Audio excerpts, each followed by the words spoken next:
C'est quoi l'incongruité juridique? Parce que dans la juridiction, il y a des termes appropriés. Il y a ce qu'on appelle la biscuiterie juridique, l'incongruité juridique. Il y a même ce qu'on appelle l'aromagnac juridique. Ça, c'est pour les maniaques. Maître Black Oya, homme de droit.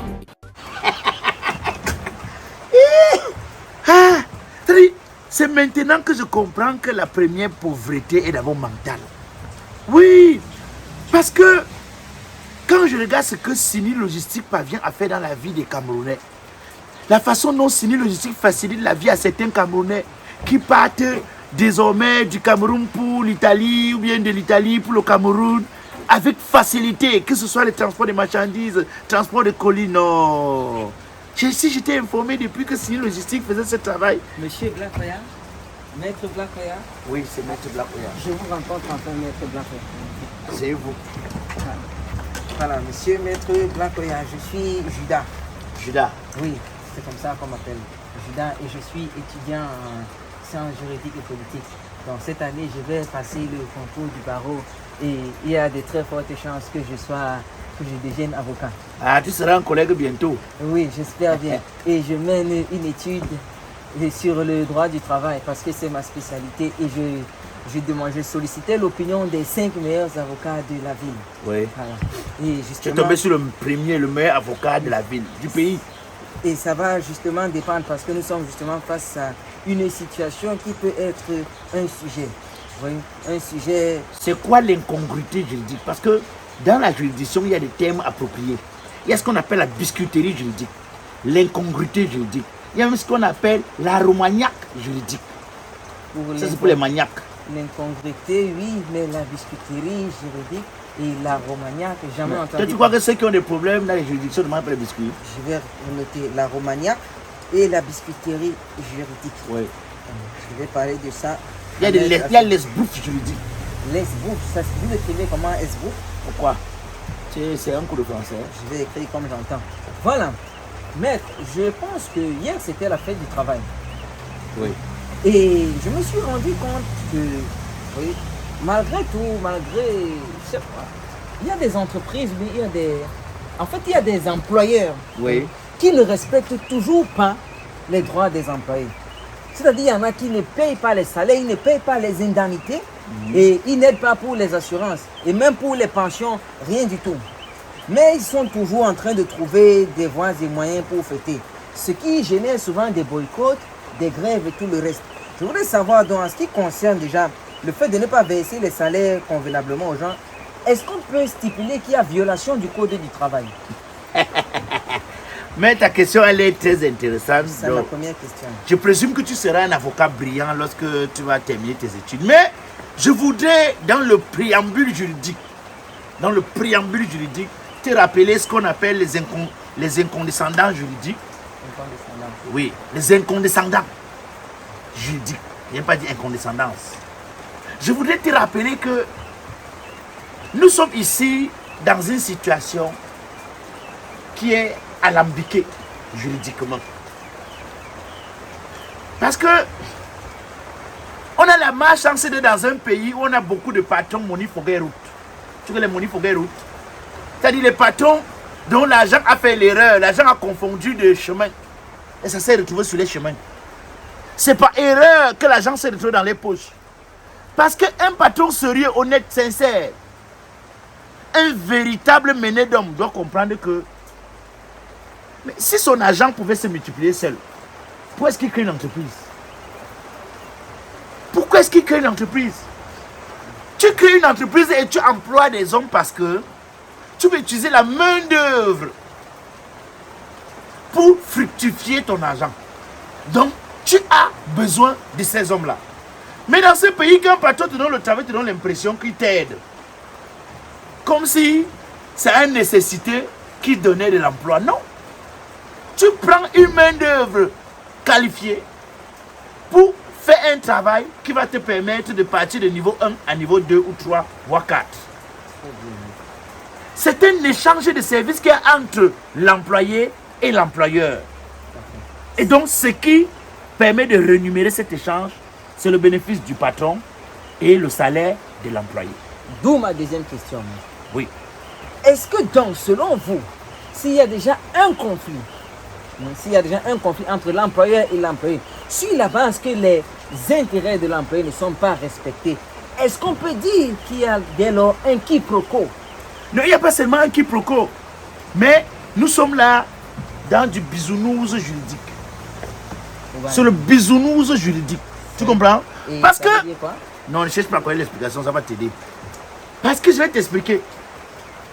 Mais si c'est la main d'œuvre, si ce sont les hommes qui te permettent de fructifier ton argent, si ces hommes-là ne se portent pas bien physiquement, moralement, est-ce que ces hommes peuvent fructifier autant ton argent comme tu le souhaiterais? Non.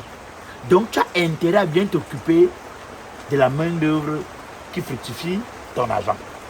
Tu as intérêt. Payer un employé ne fait pas de toi, l'employeur, quelqu'un de trop bien, de trop spécial. Non. Ça fait de toi quelqu'un qui se soucie de son bénéfice. Parce que si l'employé n'est pas stable moralement, physiquement, n'est pas bien portant moralement, physiquement, il ne peut pas être autant rentable pour que tu aies suffisamment de bénéfices. C'est très important. Autre chose, et c'est là où j'ai dit que beaucoup de patrons confondent. Le patron doit savoir que le confort qu'il a grâce au bénéfice de l'entreprise, c'est parce que les employés se mettent en exergue. Il y a des patrons ici dehors. Ils passent les vacances en Europe. Tu le vois tout le temps avec ses enfants dans tel pays. Et tu arrives à l'entreprise, lui seul a occupé tout le parking avec ses voitures. Il y a des patrons ici dehors. Quand l'argent reste seulement un peu dans la caisse, il ne paye plus les employés, il préfère se prendre lui en charge. Et je pose la question à ce patron-là. Si tu te prends en charge, les employés qui sont censés te donner un bon rendement ne le donnent plus, tu n'auras plus les mêmes bénéfices. Donc tu ne pourras plus faire le même voyage, tu ne pourras plus offrir la vie que tu offres à tes enfants. Tu as intérêt à ne pas jouer avec les employés. C'est capital. C'est vraiment capital. Et je vois certains employés ici dehors. Tu vois un employé arrive, je disais que je vois certains employeurs ici dehors. Un employé arrive à l'entreprise, au bout de 3 mois, tu apprends qu'il y a le licenciement, tu apprends que nous sommes à l'inspection du travail et tout. Ils ont toujours les petites paroles là. Va me porter plainte. Comme il sait qu'il ne te paye pas bien, tu n'auras pas les moyens de t'attacher les services d'un bon avocat, t'attacher les services juridiques. Il te dit va me porter plainte. J'ai envie de lui poser la question. Quand la nuit venue, il est seul face à sa conscience, trouves-tu la paix de l'esprit?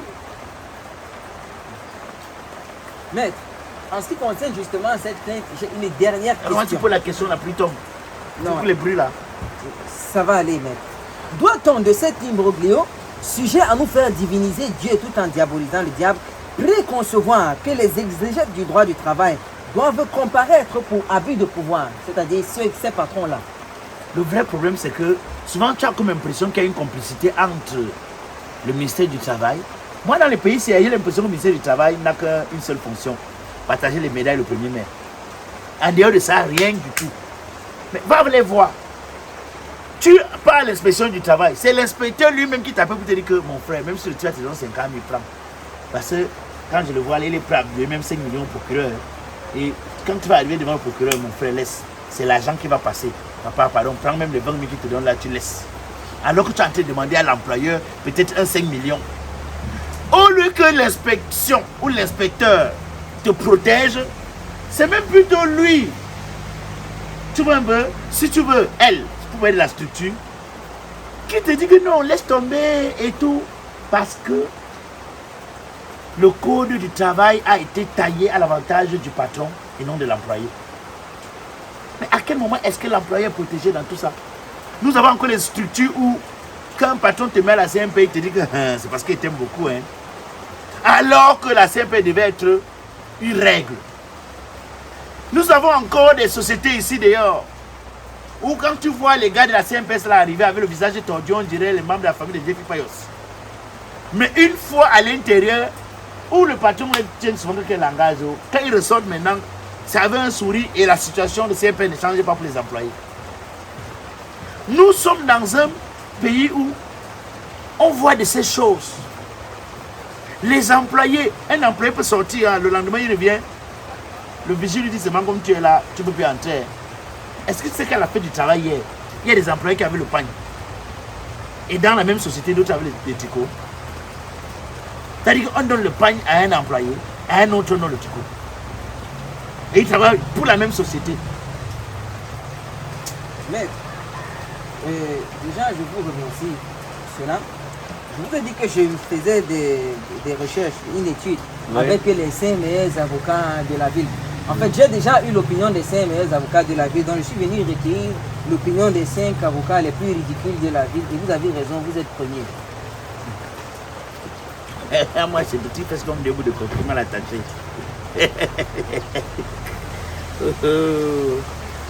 Oui, il y a quoi? Mais bonjour. Bonjour, assieds-toi. Il y a quoi? Vraiment, mais je suis fâché. Si tu es fâché, tu vois, c'est encore le temps la pluie tombe. Tu es fâché, ça fait quoi? Tu es le premier Camerounais. Les Camerounais sont fâchés depuis 42 ans. Ça change quoi? Maître, j'ai envie de porter plainte à mon patron. À ton patron? Oui. Tu veux plus travailler là-bas? J'explique. Ça fait déjà 6 mois Oui. que je n'ai pas reçu le salaire. Et hier était la fête du travail. Oui. J'ai été choqué par le fait qu'ils nous reçoivent dans un hôtel 5 étoiles. Ça signifie quoi?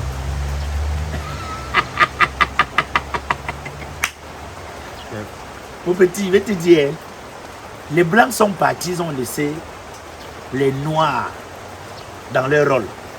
C'est-à-dire l'esclavage que nous on vivait avec les Blancs, là maintenant on vit ça avec nos propres frères. Parce qu'il y a certains Noirs qui se comportent, tu as envie de leur demander, vous êtes la descendante de ces Blancs qui nous géraient comme les esclaves. Le genre de patron qui ne paye pas 5 mois de salaire, c'est pas qu'il n'y a pas d'argent, hein. C'est pas que vous ne produisez pas. Hein. Le patron là a peur que tu sois stable financièrement. Le patron, et je vais te dire, le genre de patron là ne va jamais te donner les 5 mois d'ailleurs là, parce que si tu donnes les 5 mois d'ailleurs, tu vas quitter son entreprise. Même pour te payer les 5 mois, il va te donner en 20 000, 30 000, va à la caisse, prends 20 000, prends. Parce que si tu te donnes tout ça, tu auras un fonds de commerce pour aller faire autre chose. Tu auras quelques moyens pour aller faire une autre activité. Il faut faire très attention. Et je suis sûr que, même comme il a loué l'étoile ou c'est l'hôtel 5 étoiles, 5 étoiles, oui. je suis sûr qu'il était assis avec ses amis, il buvait le vin, le whisky, et vous étiez dans la vie à pression. Oui. Il ne loue pas que pour vous. Hein. La fête de travail, c'est pas pour vous. Comme la table que tu vois, les 2, 3 tables qui mettent jusqu'à. Ils sont sur le podium là. Quand tu vois même la fête du travail, le patron vient rester sur le podium. C'est lui qui travaille. C'est sa fête. C'est sa fête. C'est lui qui est bien placé. Jusqu'à on oriente le ventilateur que c'est lui. Avec 6 mois de salaire impayé. Mais ils vous ont organisé la fête pour vous embrouiller. Comme d'habitude, ils sont comme ça. Et ils buvaient le vin, le whisky, et vous-même vous buviez la bière à pression. Tu vois qu'il organisait lui que ça fait non. En fait, c'est pour vous naguer. C'est pour vous dire que vous ne représentez rien du tout. Le maître, je suis vraiment fâché. C'est ce qu'on appelle en termes juridiques la prohibée juridique. Là, la prohibée. La prohibée, c'est quoi? Mais tu es là, lis ton dictionnaire, tu ne sais pas, tu sais c'est quoi. Maintenant, il faut que j'ouvre le dictionnaire en même temps. Donc je parle en expliquant. Ça veut dire quoi? Allez, mon petit. Il faut laisser, c'est plus fort que nous. Mais mec, tu parles, tu me laisses. Reste.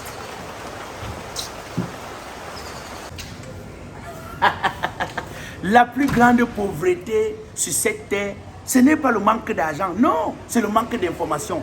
Parce que quand tu n'es pas informé, tu es pauvre des bonnes informations. Mon peuple périt faute de connaissances. Si les gens savaient ce qu'il fallait faire pour être bien, ils ne seraient pas mal.